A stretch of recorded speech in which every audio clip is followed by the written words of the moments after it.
जय श्री कृष्णा, राधे राधे। ओम श्री गणेशाय नमः। आइए भक्तों, आज हम सुनेंगे संकट चौथ व्रत की संपूर्ण कथा। संकट चौथ का व्रत महिलाएं अपनी संतान की लंबी आयु और खुशहाल जीवन के लिए रखती हैं और साथ ही इस व्रत को करने से व्यक्ति की सारी मनोकामनाएं पूर्ण हो जाती है। इस दिन भगवान गणेश की पूजा की जाती है। पूजा के समय गणेश भगवान की ये पावन कथा अवश्य ही सुननी चाहिए। इन कथाओं को सुने बिना व्रत का पूरा फल नहीं मिलता। तो आइए भक्तों, पूरी श्रद्धा प्रसन्नचित्त मन से इन कथाओं का आनंद लेते हैं। एक समय की बात है, एक शहर में देवरानी जेठानी रहा करती थी। देवरानी गरीब थी और जेठानी अमीर थी। देवरानी गणेश जी की बड़ी भक्त थी। देवरानी का पति जंगल से लकड़ी काट कर उसे बेचता था और अक्सर बीमार रहा करता था। देवरानी अपनी जेठानी के घर का सारा काम करती और बदले में जेठानी उसे बचा हुआ खाना, पुराने कपड़े आदि दे देती थी। इसी से देवरानी का परिवार चल रहा था। माघ महीने में देवरानी ने तिल चौथ का व्रत किया। 5 रुपए का तिल व गुड़ लाकर तिलकुट्टा बनाया। पूजा करके तिल चौथ की कथा सुनी और तिलकुट्टा छींके में रख दिया और सोचा कि चांद निकलने के बाद ही कुछ खाएगी। इस तरह से कथा सुनकर वह जेठानी के यहाँ काम करने चली गई। खाना बनाकर जेठानी के बच्चों को खाना खाने को कहा तो बच्चे बोले, माँ ने व्रत किया है और माँ भूखी है, जब माँ खाएगी तभी हम खाएंगे। अब वह जेठ जी के पास गई और खाना खाने को कहा तो जेठ जी बोले, मैं अकेला नहीं खाऊंगा, जब चांद निकलेगा तभी मैं खाऊंगा। अब देवरानी ने कहा, मुझे घर जाना है इसलिए मुझे खाना दे दो। जेठानी कहने लगी, आज तो किसी ने भी अभी तक खाना नहीं खाया, तो मैं कैसे दे दूं? तुम सुबह बचा हुआ खाना ले जाना। अब देवरानी उदास होकर घर चली आई। देवरानी के घर पर पति बच्चे सब आस लगाए बैठे हुए थे कि आज तो त्योहार है, इसीलिए कुछ अच्छा खाने को मिलेगा। परंतु जब बच्चों को पता चला कि आज तो रोटी भी नहीं मिलेगी तो बच्चे रोने लगे। ये देखकर देवरानी के पति को गुस्सा आ गया और कहने लगा कि दिन भर काम करने के बाद भी 2 रोटियां नहीं ला सकती तो काम क्यों करती हो? पति ने गुस्से में आकर पति को कपड़े धोने के धोवने से पीटा। धोवना हाथ से छूट गया तो पाटे से मारा। वो बेचारी गणेश जी को याद करती हुई रोते हुए पानी पीकर सो गई। उस दिन गणेश जी देवरानी के सपने में आए और कहने लगे कि धोवने मारी, पाटे मारी, सो रही है या जाग रही है? वह बोली, कुछ तो सो रहे हैं, कुछ जाग रहे हैं। गणेश जी बोले कि भूख लगी है, खाने के लिए कुछ दे। देवरानी बोली, क्या दूं? मेरे घर में तो अन्न का एक दाना भी नहीं है। जेठानी बचा हुआ खाना देती थी, आज वो भी नहीं मिला। देवरानी ने आगे कहा कि पूजा का बचा हुआ तिलकुट्टा छींके में पड़ा है, वही खा लो। अब गणेश भगवान ने तिलकुट्टा खाया। उसके बाद कहने लगे, धोने मारी, पाटे मारी, निपटाई लगी है, कहाँ निपटे? अब देवरानी ने गुस्से में कह दिया, यह खाली झोंपड़ी है, आप कहीं भी जा सकते हैं, जहाँ इच्छा हो वहाँ निपट लो। फिर गणेश जी बोले, अब कहाँ पहुँचूं? अब देवरानी को बहुत ही गुस्सा आ गया और कहने लगी, कब से परेशान किया है? सो बोली, मेरे सिर पर पहुँचो, और कहाँ? देवरानी जब सुबह उठी तो यह देखकर हैरान रह गई कि पूरा घर हीरो मोतियों से जगमगा उठा। सिर पर जहाँ विनायक जी पहुँचनी कर गए थे वहाँ हीरे के टिक्के और बिंदी जगमगा उठे। इसके बाद देवरानी जेठानी के यहाँ काम करने नहीं गई। जेठानी ने कुछ देर तो राह देखी, फिर बच्चों को देवरानी को बुलाने भेज दिया। जेठानी ने सोचा, कल खाना नहीं दिया था, इसीलिए शायद देवरानी बुरा मान गई होगी। बच्चे बुलाने गए और बोले, चाची चलो, माँ ने बुलाया है। अब दुनिया में चाहे कोई मौका चूक जाए पर देवरानी जेठानी आपस में कहने का मौका नहीं छोड़ती। देवरानी ने जेठानी के बच्चों को कहा कि बेटा, बहुत दिन तेरी माँ के यहाँ काम कर लिया, अब तुम अपनी माँ को मेरे यहाँ काम करने भेज देना। बच्चों ने घर जाकर माँ से कहा कि चाची का पूरा घर हीरों और मोतियों से जगमगा रहा है। जेठानी दौड़कर देवरानी के घर गई और पूछा कि यह सब कैसे हो गया। देवरानी ने जेठानी को सारी बातें बता दी जो भी उसके साथ हुआ था। घर लौटकर जेठानी ने कुछ सोचा और अपने पति से कहने लगी, आप मुझे धोवने और पाटे से मारो। उसका पति बोला कि भली मानस, मैंने तो कभी तुम पर हाथ नहीं उठाया, मैं तुम्हें धोवने और पाटे से कैसे मार सकता हूँ? और वो नहीं मानी और जिद करने लगी, मजबूर होकर उसके पति को मारना ही पड़ा। मार खाने के बाद उसने ढेर सारा घी डालकर चूरमा बनाया और छिंके में रखकर सो गई। रात को विनायक जी जेठानी के सपने में आ गए और कहने लगे कि उन्हें भूख लगी है, मैं क्या खाऊं। जेठानी ने कहा कि हे भगवान गणेश, आपने मेरी देवरानी के घर पर एक चुटकी सूखा तिलकुटा खाया था। मैंने तो झरते घी का चूरमा बनाया है और आपके लिए छींके में रखा है, और फल और मेवे भी रखे हैं, जो चाहे खा सकते हो। तो गणेश जी ने खा पीकर बोले कि निपटू कहाँ। जेठानी बोली, मेरा इतना बड़ा महल है और देवरानी के यहाँ तो टूटी हुई झोंपड़ी थी, मेरे यहाँ जहाँ चाहो निपट सकते हो। फिर गणेश जी ने पूछा कि अब पहुँचूं कहाँ पर। वो बोली, मेरे ललाट पर बड़ी सी बिंदी लगाकर पहुँच लो। धन की भूखी जेठानी सुबह जल्दी उठ गई और सोचा घर हीरे जवाहरात से भर चुका होगा, लेकिन उसने देखा कि उसका पूरा घर बदबू, उसके सिर पर भी बहुत सी गंदगी लगी हुई थी। उसने कहा, हे गणेश जी महाराज, ये आपने क्या किया, मुझसे रूठे और देवरानी पर टूटे। जेठानी ने घर की सफाई करने की बहुत कोशिश की, परंतु गंदगी और ज्यादा फैलती गई। जेठानी के पति को मालूम चला तो वह बहुत ही गुस्सा हो गया और बोला, तेरे पास इतना सब कुछ था, फिर भी तेरा मन नहीं भरा। परेशान होकर चौथ के विनायक जी से मदद मांगी और बोली, मुझसे बड़ी भूल हुई है, मुझे क्षमा करो। विनायक जी ने कहा कि देवरानी से जलन के कारण जो तूने किया है उसी का फल तुझे मिला। अब तू अपने धन में से आधा उसे देगी, तभी तेरा साफ होगा। उसने आधा धन जो बांट दिया, किंतु मोहरों की एक हांडी चूल्हे के नीचे गाड़ रखी थी। उसने सोचा किसी को पता नहीं चलेगा, उसने उस धन को नहीं बांटा। अब जेठानी ने गणेश से कहा कि हे चौथ विनायक जी, अब तो अपना ये बिखराव समेटो। वे बोले, पहले चूल्हे के नीचे गाड़ी हुई मोरों की हांडी और ताक में रखी सुई भी पांती कर। इस प्रकार विनायक जी ने सुई जैसी छोटी सी का भी बंटवारा करवाकर अपनी माया समेटी। हे गणेश जी महाराज, जैसी आपने देवरानी पर कृपा करी वैसी सभी पर करना। जैसे जेठानी को दिया वैसा किसी को मत देना। कहानी कहने वाले और कहानी का हुंकारा भरने वाले सभी पर अपनी कृपा बनाए रखना। बोलिए गणेश महाराज की जय। आइए अब दूसरी कहानी सुनते हैं। एक समय की बात है, एक साहूकार एक साहूकारनी थे। वह धर्म पुण्य को नहीं मानते थे, इसके कारण उनके कोई बच्चा नहीं हुआ। एक दिन साहूकारनी पड़ोसी के घर गई। उस दिन संकट चौथ का व्रत था।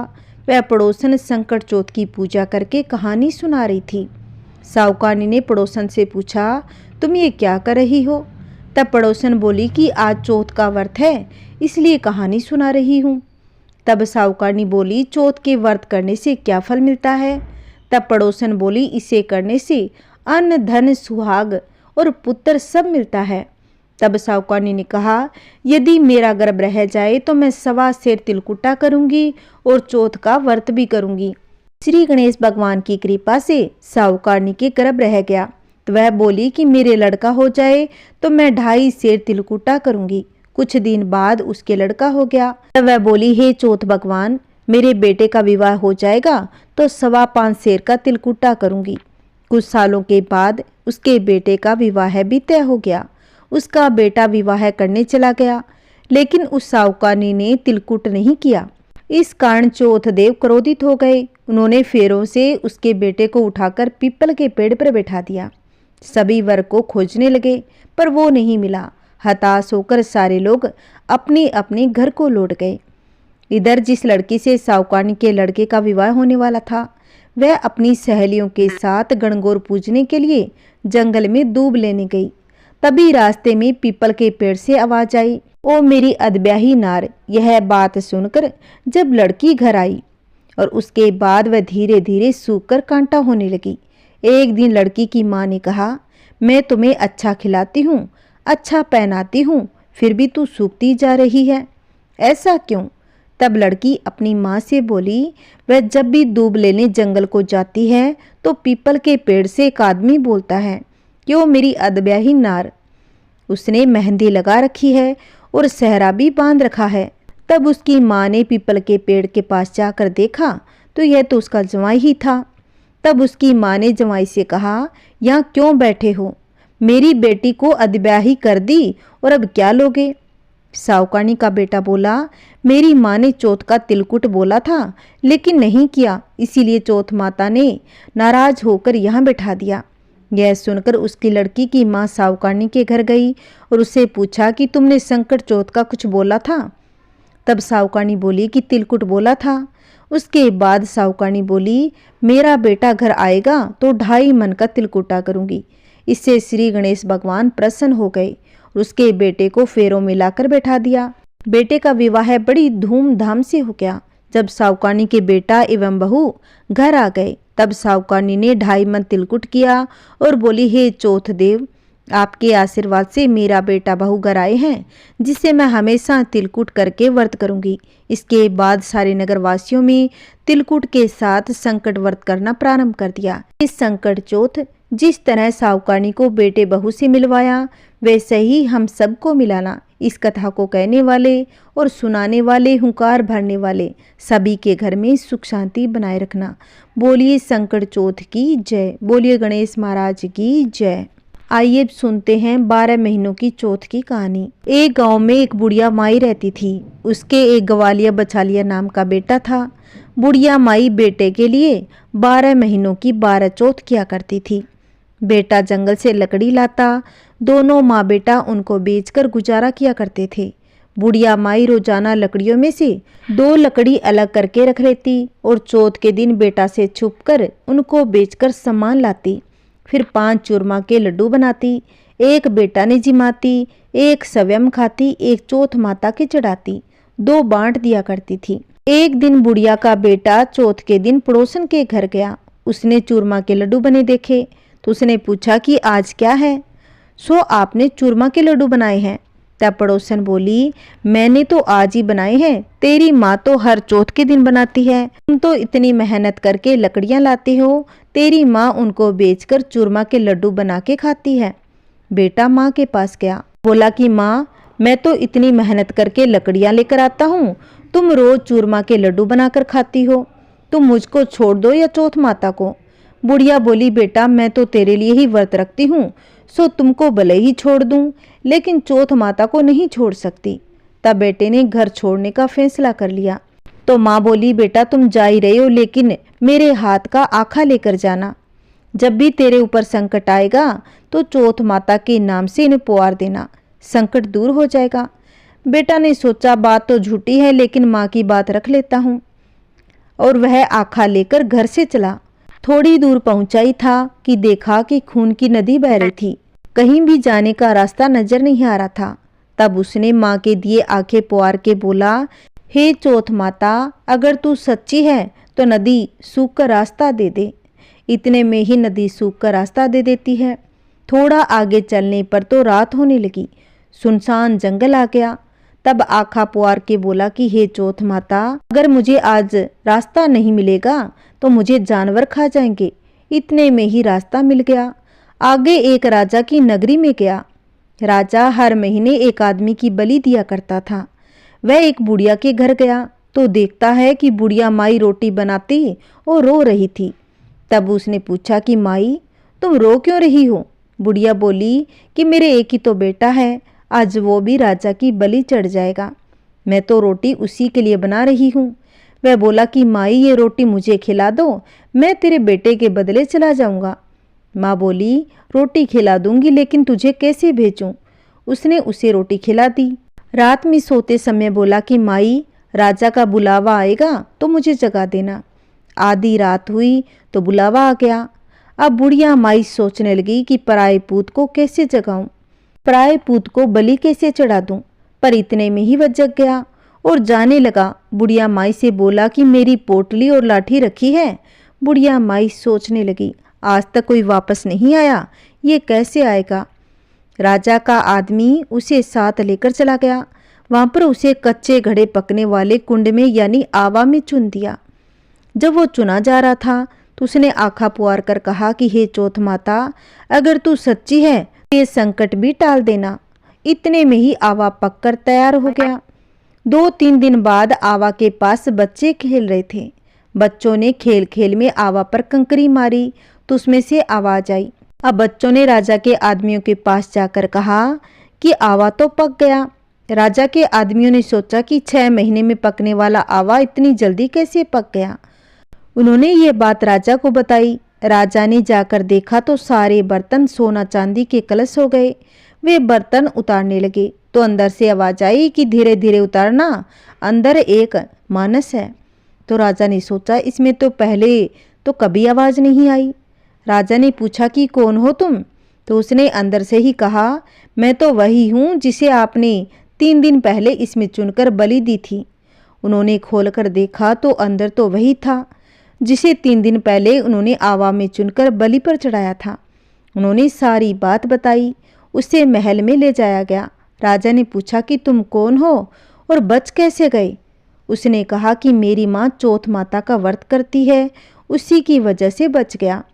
तब राजा ने कहा कि ये सब तो झूठ है, इसकी परीक्षा लेनी होगी। राजा ने 2 घोड़े मंगवाए, एक पर स्वयं चढ़ गया, दूसरे पर उसको चढ़ाया गया। उसके हाथों और पैरों में जंजीर डाल दी गई।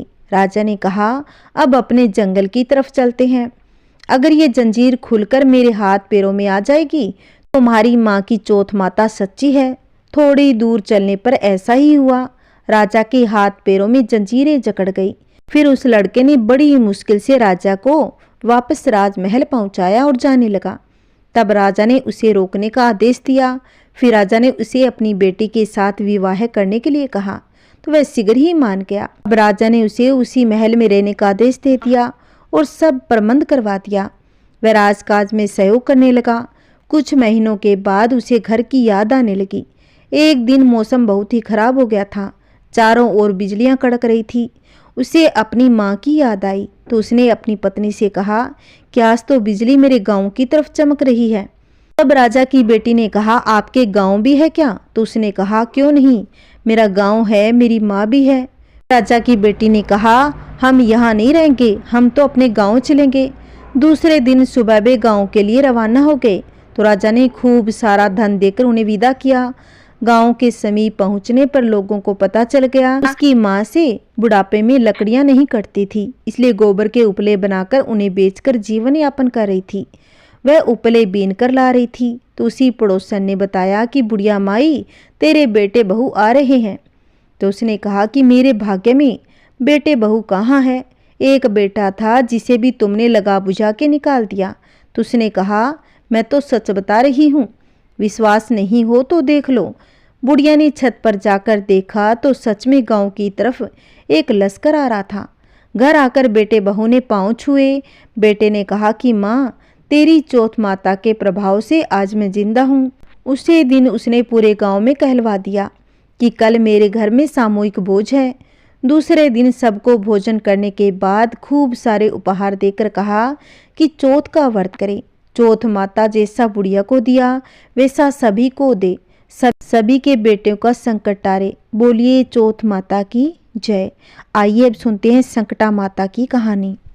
एक बुढ़िया माई थी। उस बुढ़िया का एक बेटा था जिसका नाम था रामनाथ। रामनाथ धन कमाने के लिए प्रदेश चला गया। बुढ़िया अपने पुत्र के विदेश जाने के बाद बहुत ही चिंतित और दुखी रहने लगी, क्योंकि बहू उसे प्राय नित्य खरी खोटी सुनाया करती थी। इसलिए बुढ़िया प्रतिदिन चिंतित और उदास रहती। घर के बाहर एक कुएं पर बैठकर रोया करती। बुढ़िया का यह कर्म रोज चलता रहा। एक दिन कुएं में से दिए की माँ नामक एक स्त्री निकली। उसने बुढ़िया से पूछा कि बूढ़ी माँ तुम इस तरह बैठकर क्यों रोती हो? तुम्हें किस बात का कष्ट है? तुम मुझे अपना दुख बताओ, मैं तुम्हारे दुख दूर करने का प्रयास करूंगी। बुढ़िया ने उस स्त्री का प्रश्न सुनकर कोई भी जवाब नहीं दिया और रोती ही रही। दिए की माँ बार बार यह प्रश्न दोहराती जा रही थी। वह बुढ़िया इस बात से झुंझुना उठी। उस बुढ़िया ने दिए की माँ से कहा तुम मुझे बार बार ऐसा क्यों पूछ रही हो? क्या सचमुच ही तुम मेरा दुख जानकर उसे दूर करोगी? बुढ़िया की बात सुनकर दिए की माँ ने उत्तर दिया मैं अवश्य ही तुम्हारे कष्टों को दूर करने का प्रयास करूंगी। बुढ़िया ने दिए की माँ का ऐसा आश्वासन पाकर कहा मेरा बेटा कमाने के लिए परदेश चला गया। उसके पीछे मेरी बहू मुझे बहुत बुरा भला कहती रहती है, यही मेरा दुख का कारण है। बुढ़िया की बात सुनकर दिए की माँ ने कहा यहाँ एक वन में संकटा माता रहती है, तुम अपना दुख उनसे सुनाकर कष्ट से छुटकारा पाने के लिए प्रार्थना करो। तो माँ बहुत ही दयालु है, दुखियों के प्रति बहुत सहानुभूति रखती है। निसंतानों को संतान, निर्धनों को धनवान, निर्बल को बलवान, अभागों को भाग्यवान बनाती है। उनकी कृपा से सौभाग्यवती स्त्रियों का सौभाग्य अचल हो जाता है। कुंवारी कन्याओं को अपने इच्छित वर की प्राप्ति होती है। रोगी अपने रोगों से मुक्त हो जाते हैं। इसके अलावा जो भी मनोकामना हो वह सभी को पूरा करती है, इसमें कोई भी संदेह नहीं। दिए की माँ से ऐसी विलक्षण बात को सुनकर अब बुढ़िया संकटा माता के पास गई और संकटा माता के पास जाकर और उनके चरणों पर गिरकर विलाप करने लगी। संकटा माता ने बड़े ही दयालु होकर बुढ़िया से पूछा कि बुढ़िया, तुम किस कारण इतने दुख से बार बार रो रही हो? बुढ़िया ने कहा, हे माता, आप तो सब कुछ जानती हो, आपसे तो कुछ भी नहीं छिपा। आप मेरे दुख को दूर करने का आश्वासन दे तो मैं अपने दुख आपको सुनाऊंगी। अब बुढ़िया की बात सुनकर संकटा माता ने कहा, मुझे पहले अपना दुख तो बताओ, दुखियों का दुख दूर करना ही मेरा काम है। संकटा माता के ऐसा कहने पर बुढ़िया ने कहा, हे माता, मेरा लड़का परदेश चला गया है। उसके घर में ना रहने से मेरी बहू मुझे बहुत तरह तरह की सुनाया करती है। उसकी बातें मुझसे सहन नहीं होती, इसी कारण परेशान होकर मैं बार बार रोया करती हूँ। बुढ़िया की इस दर्द भरी कथा को सुनकर संकटा माता ने कहा, तुम घर जाकर मेरे लिए मन्नत मनौती मांगकर मेरी पूजा करो, इससे तुम्हारा लड़का सकुशल घर वापस आ जाएगा। मेरी पूजा के दिन सुहागन स्त्रियों को आमंत्रित कर उन्हें भोजन कराना, ऐसा करने से तुम्हारा लड़का अवश्य ही तुम्हारे पास आ जाएगा। संकटा माता के कहे अनुसार उस बुढ़िया ने मनौती मांगकर पूजा की और सुहागिन स्त्रियों को भोजन के लिए आमंत्रित किया। विचित्र बात यह हुई कि जब बुढ़िया ने औरतों के लिए लड्डू बनाने शुरू किए तो उससे 7 की जगह 8 लड्डू बन गए। इस बात से बुढ़िया बहुत ही असमंजस में पड़ गई कि ऐसा होने का क्या कारण है। कहीं मुझसे गिनने में तो गलती नहीं हो गई अथवा अपने आप 8 लड्डू बन जाने का कोई अन्य कारण है। उसी समय संकटा माता एक वृद्ध स्त्री का रूप धारण करके बुढ़िया के सामने प्रकट हो गई और बुढ़िया से पूछा कि क्यों बुढ़िया, आज तुम्हारे यहाँ कोई उत्सव है क्या? यह सुनकर बुढ़िया बोली, आज मैंने संकटा माता की पूजा की है और सुहागिन स्त्रियों को भोजन के लिए बुलाया है, किंतु जब गिनकर 7 लड्डू बनाती हूँ तो वे लड्डू अपने आप ही 8 बन जाते हैं। मैं इसी बात से चिंता में पड़ गई हूँ। बुढ़िया की बातें सुनकर संकटा माता ने कहा, क्या तुमने किसी बुढ़िया को भी बुलाया था? बुढ़िया कहने लगी, नहीं, मैंने तो ऐसा नहीं किया, परंतु तुम कौन हो? संकटा माता ने कहा कि मैं बुढ़िया हूँ और मुझे ही आमंत्रित कर लो। ऐसा सुनकर बुढ़िया ने उस बुढ़िया रूपधारी संकटा माता को भोजन के लिए आमंत्रित कर लिया। इसके बाद बुढ़िया के घर पर सभी आमंत्रित सुहागिनें आ गई और बुढ़िया ने सबको लड्डू तथा अन्य मिठाई आदि का भोजन कराया। इससे संकटा माता उस बुढ़िया पर बहुत ही प्रसन्न हो गई और माता की कृपा से उस बुढ़िया के बेटे के मन में अपनी माता और पत्नी से मिलने की इच्छा उत्पन्न हो गई और वह अपने घर के लिए चल दिया। कुछ दिन बीतने के बाद वह बुढ़िया संकटा माता की पूजा कर सुहागिनों को भोजन करा रही थी कि किसी ने उसके लड़के के आने की सूचना दी, लेकिन बुढ़िया अपने काम में लगी रही। उसने कहा कि लड़के को बैठा दो, मैं सुहागिनों को जिमाकर अभी आती हूँ। लड़के की बहू ने पति के आने का समाचार सुना तो उसी क्षण पति के स्वागत के लिए तुरंत घर की ओर चली। लड़के ने अपनी पत्नी को देखकर मन में सोचा कि मेरी स्त्री मेरे प्रति कितना प्रेम रखती है, जो खबर पाते ही मुझसे मिलने चली आई, परंतु मेरी माँ को मुझ पर जरा भी प्रेम नहीं। मेरे आने की खबर पाकर भी मेरी माँ मुझसे मिलने तक नहीं आई। पूजा का काम समाप्त हो गया। सभी सुहागिनें भोजन करके अपने अपने घर को लौट गई। बुढ़िया अपने बेटे से मिलने के लिए उसके पास पहुंची। माँ के आने पर लड़के ने पूछा कि माँ, अब तक कहाँ थी? माँ ने कहा, बेटा, मैंने तुम्हारी कुशलता के लिए संकटा माता से मनौती मांग रखी थी, उसी को पूरा करने के लिए सुहागिनें जिमा रही थी। संकटा माता की कृपा से उसका मन अपनी पत्नी से हट गया।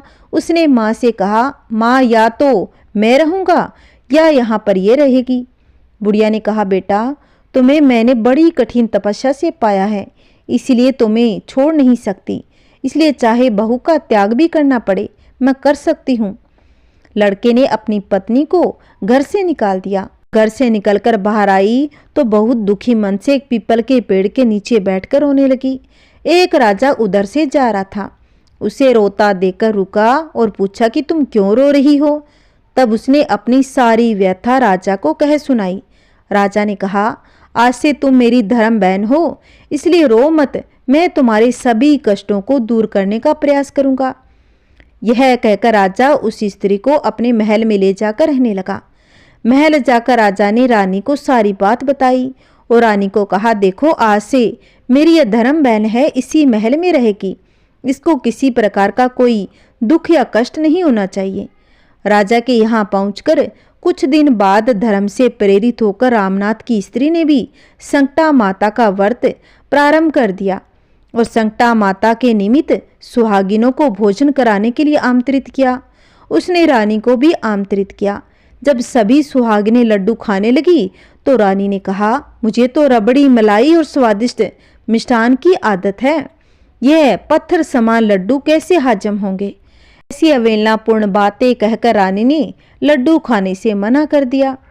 कुछ समय के बाद संकटा माता की कृपा से रामनाथ अपनी पत्नी को खोजते हुए राजा के महल में आ गया। वहां आकर अपनी पत्नी को संकटा माता की पूजा करते हुए देखा तो संकटा माता को हाथ जोड़कर प्रणाम किया और अपनी पत्नी से कहा कि प्रिय, मेरे अपराध को क्षमा कर दो। पत्नी ने कहा कि नाथ, इसमें आपका कोई दोष नहीं, आप मेरे ईश्वर रूप हैं, मेरे ही अपराध को क्षमा करो। यह कहकर दोनों ने विधि पूर्वक संकटा माता का व्रत की कथा सुनी और संकटा माता की पूजा की। पूजा को समाप्त कर सुहागिनों को जिमाकर दोनों पति पत्नी अपने घर की ओर चल पड़े। जाते समय रामनाथ की स्त्री ने राजा रानी से कहा, जब मुझ पर दुख पड़ा था तो आप लोगों ने धर्म बहन बनाकर मुझे आश्रय दिया। यदि आपको किसी भी तरह की सहायता की आवश्यकता हो तो मेरी कुटिया में निसंकोच चले आना। ऐसा कहकर दोनों पति पत्नी अपने घर को चले गए। अब संकटा माता के प्रसाद का निरादर करने के कारण रानी पर भारी संकट आ गया। रामनाथ की बहू के जाते ही उनका राजपाट नष्ट हो गया। ऐसी विपत्ति में पड़कर रानी ने राजा से कहा, ना मालूम है तुम्हारी धर्म बहन कैसी थी, उसके यहाँ से जाते ही सब कुछ नष्ट हो गया। रानी ने राजा से कहा कि जाते समय वह कह गई थी, जब मेरे पर संकट पड़ा था तब मैं तुम्हारे पास आई थी और कदाचित तुम्हारे ऊपर भी कष्ट आ पड़े तो मेरे घर चले आना, इसलिए हम लोगों को उसके पास चलना चाहिए। ऐसा विचार कर राजा रानी दोनों ही अपनी धर्म बहन के घर आ गए। वहां जाकर रानी ने कहा कि बहन, तुम्हारे जाते ही ऐसा क्या हो गया कि हमारी सारी संपत्ति नष्ट हो गई, हम लोग बहुत ही परेशान हो गए हैं।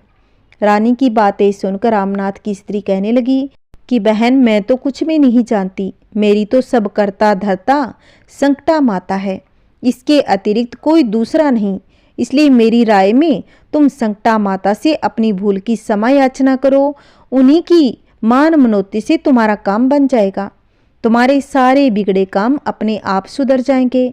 रामनाथ की स्त्री की बातें सुनकर रानी ने श्रद्धा भक्ति से संकटा माता का व्रत किया और सुहागिनों को जिमाकर अनजाने में हुई अपनी सब भूलों के लिए संकटा माता से बार बार क्षमा मांगी। रानी के ऐसा करते ही संकटा माता प्रसन्न हो गई। रात में रानी के स्वप्न में कहा कि तुम दोनों पति पत्नी अपने महल को चले जाओ, वहां जाकर मेरी पूजा पाठ करना, मेरे निमित्त सुहागिनों को जिमाना। ऐसा करने से तुम्हारा गया हुआ राजपाट तुम्हें वापस से मिल जाएगा। सुबह होते ही रानी ने अपने स्वप्न की बात राजा को बताई। रानी की बातें सुनने पर राजा उसी क्षण रानी को अपने साथ लेकर महल में चला गया। महल में आने के बाद राजा रानी ने संकटा माता के कहे अनुसार पूर्ण भक्ति भाव से संकटा माता की पूजा की और सुहागिनों को भोजन कराया।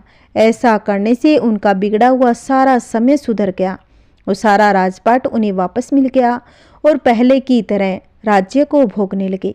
बोलो संकटा माता की जय। जय श्री कृष्णा। राधे राधे। आइए अब सुनते हैं गणेश भगवान की कहानी, जो हर व्रत उपवास के समय सुनी जाती है।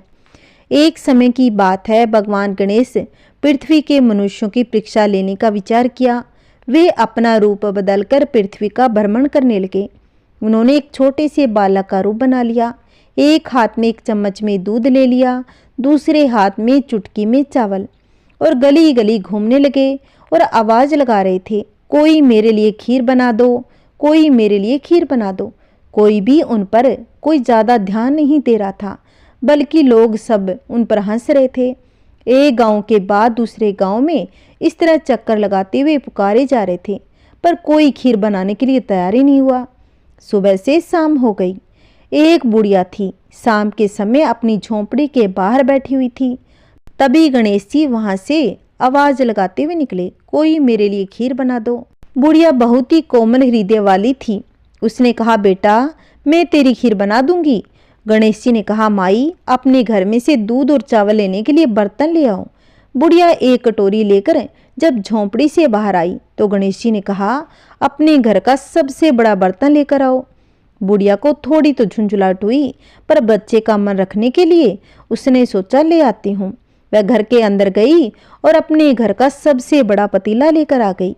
गणेश जी ने चम्मच में से दूध पतीले में उड़ेला तो बुढ़िया के आश्चर्य की सीमा न रही जब उसने देखा कि दूध का पूरा पतीला भर गया। एक के बाद एक वह बर्तन झोंपड़ी से बाहर लाती गई, उसमें गणेश जी दूध भरते गए। इस तरह से घर के सारे बर्तन दूध से लबालब भर गए। गणेश भगवान ने बुढ़िया से कहा, मैं स्नान करके आता हूँ, तब तक तुम खीर बना के रख लेना, मैं वापस आकर खाऊंगा। बुढ़िया ने पूछा, मैं इतनी सारी खीर का क्या करूंगी? इस पर गणेश जी बोले, सारे गांव को दावत दे दो। बुढ़िया ने बड़े प्यार से मन लगाकर खीर बनाई और खीर की भीनी भीनी खुशबू चारों दिशाओं में फैल गई। और खीर बनाने के बाद वह हर घर में जाकर खीर खाने का न्योता देने लगी। लोग बुढ़िया पर हंसने लगे। बुढ़िया के घर में खाने को दाना नहीं था, आज पूरे गांव में खाने के लिए खीर की दावत दे रही है। लोगों को बहुत ही आश्चर्य हुआ, परंतु खीर की खुशबू से लोग बुढ़िया के घर पर आ गए। अब सारा गांव बुढ़िया के घर पर इकट्ठा हो गया। अब बुढ़िया के पोते पोती खीर खाने के लिए रोने लगे। बुढ़िया ने कहा कि गणेश जी तेरे भोग लगाना कहकर चूल्हे में से थोड़ी सी खीर डाली और कटोरी भर भर कर बच्चों को दे दी। अब बुढ़िया की पड़ोसन ऊपर से देख रही थी, तो बुढ़िया ने सोचा यह चुगली कर देगी, तो एक कटोरा भर कर उसे भी पकड़ा दिया। अब बेटे की बहू चुपके से कटोरा खीर खाई और कटोरा चक्की के पीछे छुपा दिया। अब गणेश जी नहीं आए थे। बुढ़िया को भी भूख लग रही थी, तो एक कटोरा खीर भरकर किवाड़ के पीछे बैठकर एक बार फिर कहा कि गणेश जी आपके भोग लगे कहकर खाना शुरू कर दिया। बुढ़िया ने कहा कि आजा रे गणेश या खीर खा ले, मैं तो तेरी राय देख रही थी। गणेश जी ने कहा, दादी माँ मैंने तो खीर पहले ही खा ली। बुढ़िया ने कहा, कब खाई? गणेश जी ने कहा, जब तेरे पोते पोती ने खाई तब खाई थी, जब तेरी आस पड़ोस में खाई जब खाई थी, जब तेरी बहू ने खाई तब खा ली। अब तूने खाई तो मेरा तो पूरा पेट ही भर गया, मैं तो तृप्त हो गया। बुढ़िया ने कहा, बेटा और सारी बात तो सही है, पर मेरी बहू ने कब खाई? नाम तो मत लो, वह तो सुबह से काम में लगी हुई है, उसने फिर कब खाई? गणेश जी ने कहा कि टाकी के नीचे देख जूठा कटोरा पड़ा है, तूने तो मेरे भोग तो लगाया, वह तो वैसे ही खा गई। बुढ़िया ने कहा, बेटा घर की बात है, घर में ही रहने दो। अब पूरे गांव को जिमाने के बाद बुढ़िया की खीर के बर्तन वैसे ही भरे पड़े थे। अब इस बात का पता राजा को चल गया कि बुढ़िया के पास ऐसा बर्तन है जो पूरे गांव को जिमाने के बाद भी भरा ही पड़ा है। अब राजा को पता लगा तो उसने सोचा कि यह बर्तन तो हमारे राजमहल में होना चाहिए। अब बुढ़िया ने कहा, राजा जी आप ले जाओ। राजा जी ने खीर का बर्तन महल में मंगवा लिया। खीर का बर्तन महल में लाते ही खीर में कीड़े मकोड़े बिच्छू पड़ गए और खीर में दुर्गंध आने लगी। यह देखकर राजा ने बुढ़िया से कहा, बुढ़िया बर्तन वापस ले जा, तुझे हमने दिया। बुढ़िया ने कहा, राजा जी आप देते तो पहले कभी दे देते, यह बर्तन तो मुझे गणेश जी ने दिया है। बुढ़िया ने बर्तन वापस लिया, लेते ही सुगंधित हो गई। अब बुढ़िया घर आकर गणेश जी से कहा कि गणेश जी इस बची हुई खीर का मैं क्या करूं? तब गणेश जी ने कहा कि बुढ़िया झोंपड़ी के कोनों में गड्ढा खोद कर डाल दो, उसी जगह सुबह उठकर वापस देखोगी तो धन के 2 चरे मिलेंगे। ऐसा कहकर भगवान गणेश अंतर्ध्यान हो गए और जाते समय झोंपड़ी के लात मारते हुए गए तो झोंपड़ी के स्थान पर एक सुंदर सा महल बन गया। अब सुबह बहू ने फावड़ा लेकर पूरे घर को खोद दिया तो कुछ भी नहीं मिला। बहू ने कहा कि सासू जी, थारो गणेश जी तो झूठो है। सास ने कहा, बहू मारो गणेश झूठो नहीं है, ला मैं देखूं। वह सुई लेकर खोजने लगी तो टन टन करते 2 धन के चरे निकल गए। तो बहू ने कहा, सासू जी गणेश जी तो सच्चो है। सास ने कहा, गणेश जी तो भावनाओं के भूखे हैं। ये गणेश जी जैसा बुढ़िया को दिया वैसा भगवान सबको दे। कहानी कहते कहानी सुनते हुंकार भरते सबके घर में गणेश जी की कृपा बनी रहे। बोलिए गणेश महाराज की जय। अगर आपको मेरी ये कथाएं अच्छी लगी है तो प्लीज़ मेरे वीडियो को शेयर करें, लाइक करें और कमेंट में गणेश भगवान की जय अवश्य लिखना। अगर आपने अभी तक मेरे चैनल को सब्सक्राइब नहीं कर रखा है तो प्लीज़ मेरे इस चैनल को सब्सक्राइब करें, जिससे आपको आने वाली वीडियो की नोटिफिकेशन मिलती रहेगी। हरे कृष्णा, जय श्री हरि, ओम नमो भगवते वासुदेवाय। बोलिए चौथ माता की जय। बोलिए गणेश महाराज की जय। ओम नमः शिवाय। हर हर महादेव।